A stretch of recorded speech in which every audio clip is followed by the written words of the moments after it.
میرے آقا علیہ الصلوۃ والسلام دی بارگاہ وچ ایک شہد دی مکھی آئی ہے جنوں اسی ماخیوں کہہ کے بلانے ہاں میرے آقا نال آ کے گلاں کردی ہے اس شہد دی مکھی دے قدماں تو ساڈی جان قربان ہے ایڈی مقدرہ والی ہے جڑی میرے آقا نال گلاں کردی ہے میرے آقا او دے نال گلاں کردے نے او میرے آقا نال مٹھیاں مٹھیاں گلاں کردی ہے میرے آقا او دے نال گلاں کردے نے کردیاں میرے آقا ارشاد فرماتے نے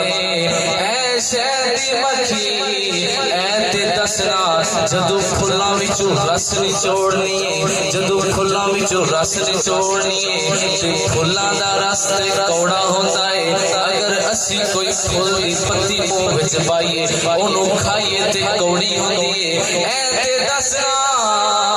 جدوں پھلاں دا رس نچوڑنی ہے او تے کوڑا ہوندا ہے پر جدوں اسی شہد کھائیے شہد تے میٹھا ہوندا ہے ایدی وجہ کی ہے شہد دی مکھی عرض کردی ہے یا رسول اللہ یا حبیب اللہ اے سونیا اے لجپالا